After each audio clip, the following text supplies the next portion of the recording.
Alright, so this is pretty much my daily driver workhorse Saryn. I use this for pretty much everything most of the time. I guess I could show you. Fucking. Yeah, I've played Saryn a lot. I used to be like a Loki main. I've tried some other frames, but once I settled on Saryn, yeah, I really just found her very enjoyable. Back in the day, I used to play her with Gloom a lot, but nowadays, it's so much easier to survive these days. Roar is just such a good option. Oh yeah, real quick, these are the shards. This is just, yeah, so one ability strength and one Tau Forged Max Corrosive. Yeah, like you'll see I'm running Bellicose. With this build, Bellicose gives you 47% strength right out the box.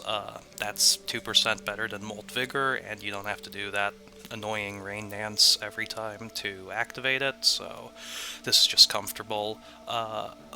If there's anything I would change, I would want a little more duration, but this is fine. It's totally workable.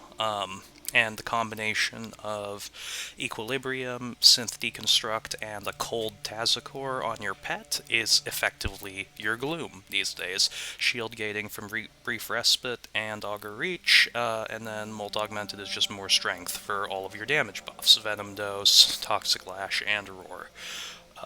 Yeah, I mean, I think the build is pretty self-explanatory. We go almost max range, because Spores are great fucking damage, and they are full armor strip on the entire map. And the more range, the better. If I could fit 280 range on this build, I would, but I can't, so. Here's the Sobek build for Saryn. You don't need a Riven, but if this wasn't a Riven, I would recommend Punch Through so much. Punch Through is so fucking good for the Sobek. But, you know, it's like, you would probably force it with, like, Seeking Force. Like, yeah. I've tried the other one, what is it? Yeah, I've tried Seeking Fury. It's not enough punch through, and it's not enough reload speed either. This is pretty perfect utility for me on the Sobek, I think. It's all the stats I want. If I had a harmless negative to make them stronger, that would be even better, but this is still really good. Yeah.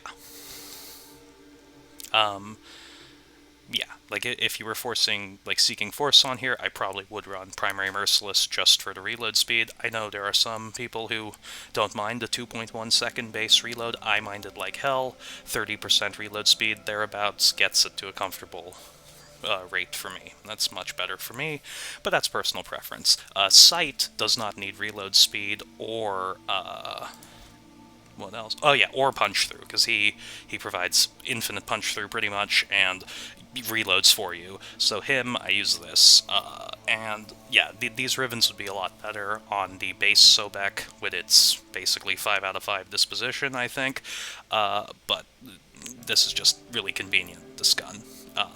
Both the extra capacity and the ability to use the Valence to get viral with 2 Toxin mods, I mean, that's very useful.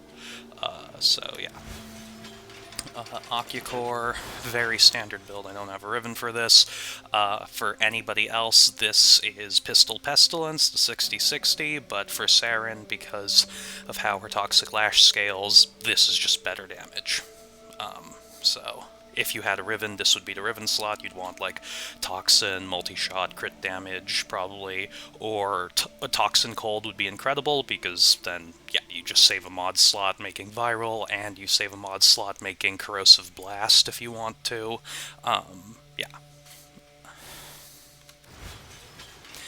And then for the dual Ichors, this is really lucky. I had this Riven from, like, I don't know, 5-6 years ago, just randomly, back when these weapons weren't anything anybody was using, and then I come back to the game after a several-year break, and oh, holy shit, I mean, perfect weapon for my main, I guess, and then I rolled this ribbon a few times.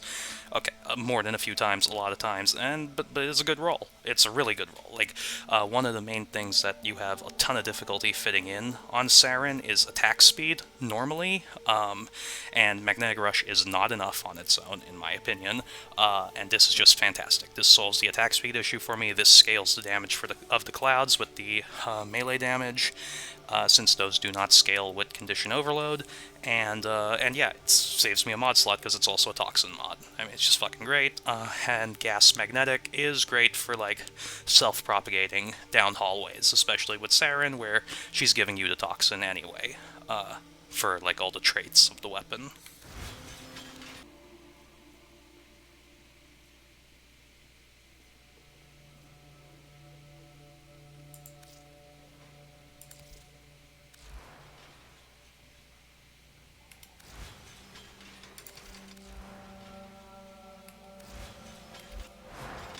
Alright, so, the full disclosure, I currently have Invigoration plus 75% parkour velocity. Honestly, this makes her almost too fast for me. Like, I have difficulty controlling it at this speed.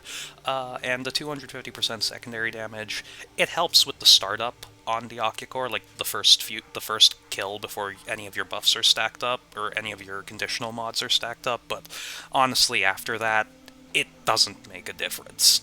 Your Saryn, your Ocucor is overkilling to such a degree as soon as the toxin damage ticks after 1 second, that yeah, this is... It doesn't look irrelevant, but it is almost irrelevant, at least where I'm going to be testing it.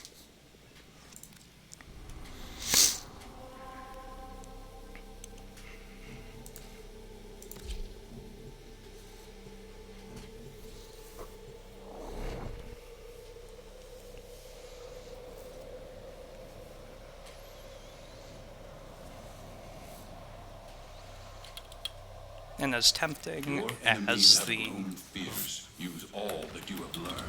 Void Ghost is, I will try to avoid getting the buffs from the Void Ghost, because that's not a fair reflection of how the build generally would perform. Not that it will make a difference, honestly. I mean,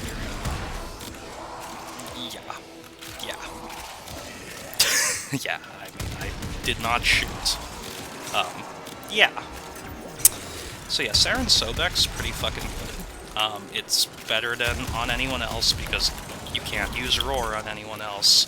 And if you can't use Roar, then, I mean, you have to use the faction mods, and it's just so much worse.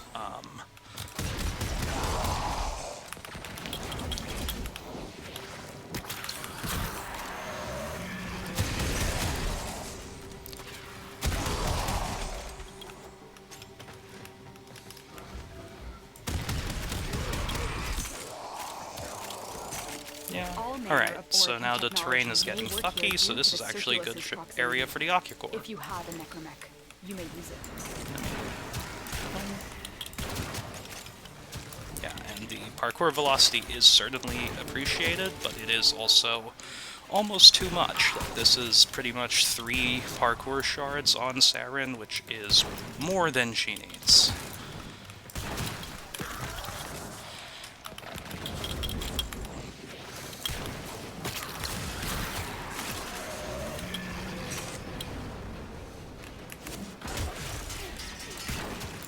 Oh, and I guess I could show you how the Ichors look. It's not great room for KPM, but yeah, I mean, only problem is, especially with all 3 buffs up, the Ichors are doing so much fucking damage. Yeah, it can be a little hard to... Oh, I already had the Incarnate activated, okay. Oh, right from the beginning of the mission, yeah.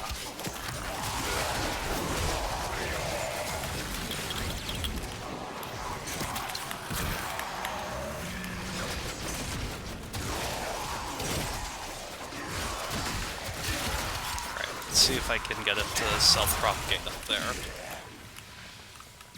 Yeah, I mean, a little bit. Yeah, the problem with one of the bigger issues with trying to have the Ichors self-propagate on Saryn, at least with this build, is your spores are going to kill shit, and then it will kill steel from the Ichors, so they won't self-propagate. Oh, my spores dropped. That's fine. You know, you can even let them expire fully so that you can snapshot the higher strength from Molt Augmented if you want, if you really want to be sweaty about it. Here we go. Oh, and thanks to Toxic Lash in the clouds, my Incarnon is immediately charged. Oh, and the passive combo duration. Every time a Toxic Lash hits, it's going to refresh your combo duration because of that Incarnon trait that the Ichors have. So that's just fucking great.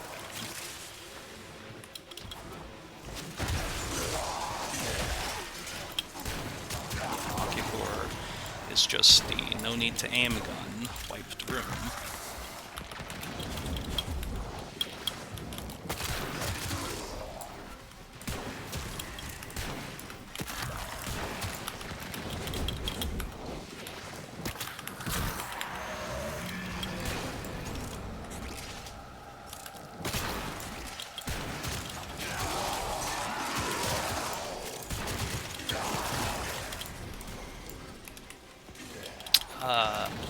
Best weapon for nuking the Acolyte is going to be the Ichor, but I'll show the Ocucor, because that should be the weakest one.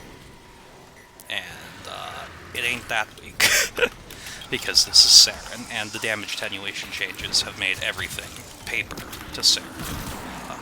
Because now your status damage basically does the normal amount of damage. And if you're Saryn, that means it's too much fucking damage, so...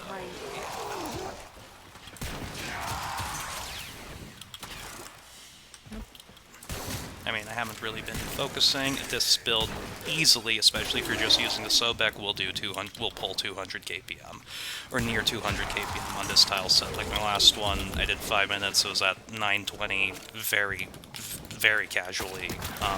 But yeah, this is not a great map for it. That particular room, especially when you're dicking around and showing how the build works and stuff. But yeah, I'll just stay until 5 minutes and then leave. But, like, honestly, it does this. It does this everywhere. The longer you hold out, the deeper I can search. But if you need to leave, extraction is ready. Hiding Lua in the void risked the unfathomable. I fear we are seeing the consequences of that risk now. Destroy these void-stained enemies. Oh shit, Cheetah got the fucking buff. But yeah, I mean, yeah, you saw the spawns were not exactly great, and it's fine. But anyway, that's just to show you how the build works. Yeah, with these 3 weapons. And yeah, with the cold, it's basically Gloom. You're quite survivable, especially with shield gating. And, like, the health is honestly mostly for shit like, vampiric limnus in EDA. Stuff that hits your health directly, like just bullshit that you can't normally counterplay. Health is very useful for that.